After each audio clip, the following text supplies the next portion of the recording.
I'll just pull the story up. But I encourage brothers to do more research. Site, Curzon, molasses, parasites, pumpkin.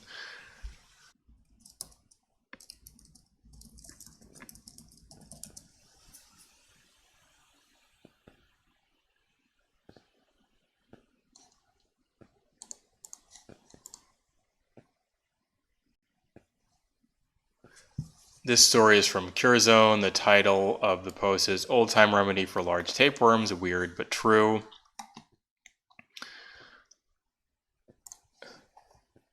The poster is called Human Worm. I had all but forgotten this story from my youth until I responded to another poster about tapeworms. Thank God there are better alternatives these days, as I never ever want to witness anything like that ever again. The absorption action is why black walnut works so effectively against them. It contains tannin, organic iodine. I believe wine contains these as well. Jugladen, juglone, and juglanic acids. It also oxygenates the blood. Again, oxygen being very important to our detoxification. Oxygenates the blood, which parasites don't like either. I know full well how tapeworms attach and feed, but there are cases, alibi, very few and very far between, where a large tapeworm will try to migrate. Yeah, been there. In my experience, this only happens when the host is weak and very ill, when the host can no longer intake enough nutrition to feed themselves and the tapeworm. I'm going to posit you don't even have to be that weak for this to happen. You don't have to be on death's door for this to happen. It's a lot more common than I think this person is indicating. The tapeworm will move to find a better source of food or will try to exit the host in order to survive. The host loses weight yet is starving and is skin and bones yet has a pot belly. I have seen this with my own eyes. The first and the last time was in 1973 when I was 18 and I was allowed to help my mother and grandmother pull a tapeworm from a very sick elderly man. His wife brought him over from Lake Village, Arkansas. My grandpa and I carried him from the car to a cot on my grandmother's porch. He literally wanted to die. He had not eaten solid foods for over a week, and he was steadily retching. My grandmother made him swallow molasses, then honey, then pure cane sugar, and he was still retching. She made him lie on his side and then she put a small jar of molasses by his mouth. He kept saying he could feel it moving up his throat. Yuck. And been there. And they told him just to be still and be patient. Within 1 hour, he began choking and retching, and she and my grandpa pulled the tapeworm out through his mouth. I was scared to death because I thought he was going to die. He could not breathe while they were pulling it out, and his eyes were bulging out of his head. Sounds like demonic possession, right? I mean, I'm positing that this is what's going on here. At various levels, whether you see the damn thing or not, things, I should say. This is what we're dealing with. This is what's going on here. Even if you don't see it and have a horror story like this, we need to get this stuff out of us. Nobody measured it, but I feel safe in saying it was over 10 feet long. I had to take it and burn it. That man's stomach went flat. He puked for a while. Then my grandmother made him some tea. Then he was hungry. She fed him, and he and his wife left for home. I never ever want to see that again ever. My grandmother said he probably picked it up during the First World War and had just been growing bigger and stronger until it took over his body. That's how it works, and it's very subtle. Again, there's a great parallel here with the New World Order. It's the same type of thing, right? You have parasitic Edomites. I mean, as a nation, they're parasitic. And just like these tapeworms, they innocuous, and it's sort of almost imperceptibly, innocuously, if that's the right word to use here, come in, and then they slowly grow over time. They kind of strike and make strides when you're weak. And eventually they get to a point where it's a systemic takeover, and there's almost nothing you can do at that point. Of course, we know that everything is in the hands of the Most High, and the Most High is the one directing the Edomites to do this, because we fell from grace, we sinned, we didn't keep the laws. But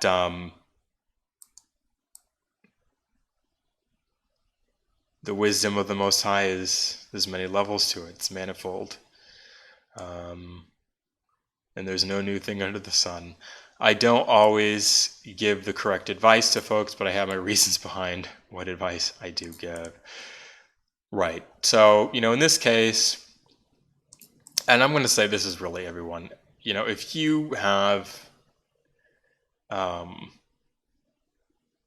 distended belly is a sign, but any sort of dis-ease in the body, a condition that's not supposed to be there, whether it's belly fat or distended belly, you're going to have problems with parasites. Now, you may not have it as bad as this guy did. You might not have a 10-foot long parasite sitting around in your stomach, just because it looks like you have a fat belly, but guaranteed you have a much larger concentration of parasites than someone that doesn't have a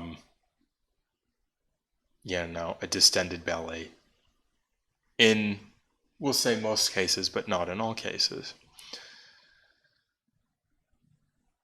Let's see what this person says. What a frightening story. I was pretty freaked out when my 18-inch tapeworm exited the opposite end, in the toilet. It was hard to imagine that thing living in me. I can't even imagine having that come up through the mouth. I was going to make this a separate post, but it is a subject of tapeworms. I'm close to the end of my second week on Humaworm. Okay, so this is a supplement, an herbal supplement, I believe. My terrible headache is a little better, but my joints are swollen and hot to touch. Right, as you detox, you're going to get all of these crazy detox symptoms. I noticed I passed dozens, if not hundreds, of rice-like bits, so oftentimes these can be what tapeworm parasite eggs look like, I believe. At first I wondered if they might be some rice, since I had some brown basmati rice a week ago. However, close examination of one segment did not look at all like rice. It was gray, white, had a dark line through the middle, and was a little wider on one end. It rapidly dried out when exposed to air. If I saw something like that on my dog's rear end, I would take them to the vet. Am I expelling tapeworm fragments? So, here's another thing. If you want to get a good idea of what's coming out, you can do a fast. You will have bowel movements. Depending on how long you do a fast, you will continue to have bowel movements. You could do a juice fast, or you could do a single vegetable fast or single fruit fast and just kind of do one thing.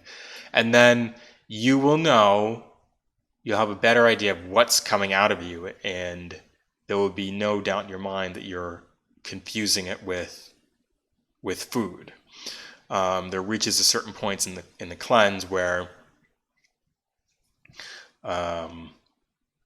if there's any compacted food in your stomach that was left in there, then it will come out, and then it will be more clear what's coming out after it. A lot of times that compacted food will be filled with parasites as well. It's very disgusting when it does happen, but when it is exited the body, you are much better off for it.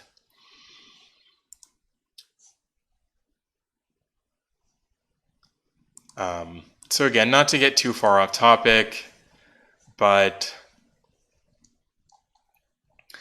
in the scriptures we see there's a physical connection between the Most High. There's a physical connection I'm positing here, or there's a carnal sort of phenomenon that was occurring at the same time these demons were being,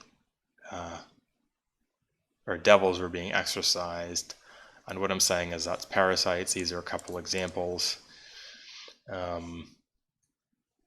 Here's a post that I think is relevant. This is put up by MH. It's called Parasites and Demons. This is on CureZone, again, a site that I've referenced several times before in other lessons. Has a lot of great testimonials, information. you have to sort through the bones on this one. This poster here is MH. They have, I think, many good things to say. They also have a lot of things I think that aren't helpful or not necessarily true. But this is a topic I think is worth discussing that they started. A very smart doctor believes everything inside you that does not belong there is a form of demonic possession. Totally. And before I go further into this, I'll just say, I know I was talking about distended bellies and belly fat. Anything wrong with the body is ultimately related to some type of parasitic or toxin problem that's going on. A third thing I might add is mineral deficiency, but the parasites and the toxins exacerbate mineral deficiencies. If you're eating what you're supposed to be, even now, provided you aren't already depleted in whatever minerals are, then your body should be getting everything, that it needs. It's much more complicated than that, but I think that's a topic that I'll revisit in a later lesson. A very smart doctor believes everything inside you that does not belong there is a form of demonic possession.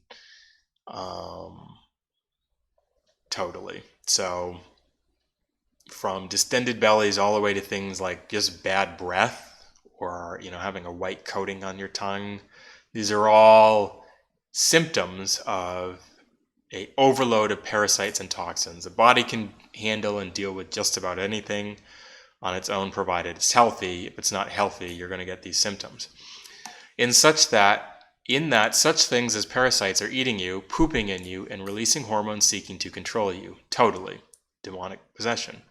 Something controlling you could be considered a demon.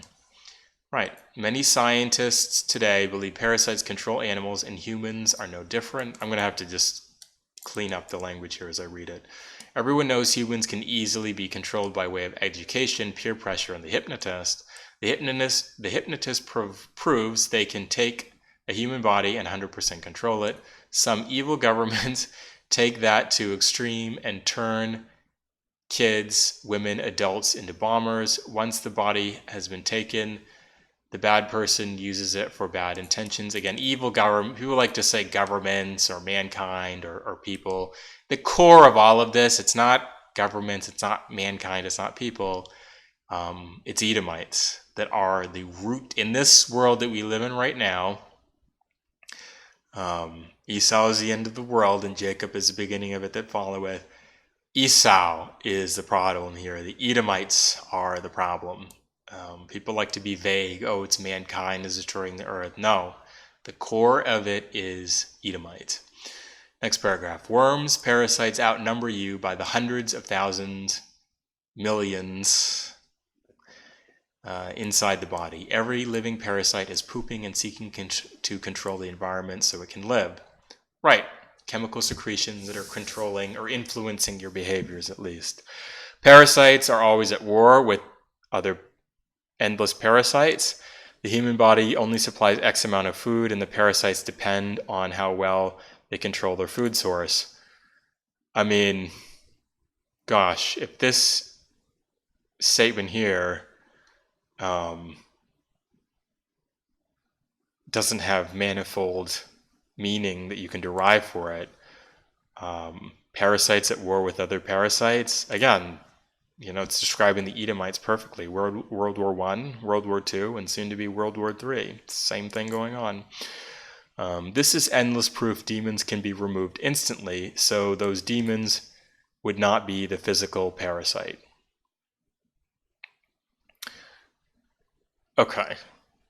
Right. The demons aren't the physical parasite, but the physical parasite is a vessel in which the demons can very easily enter into people's bodies.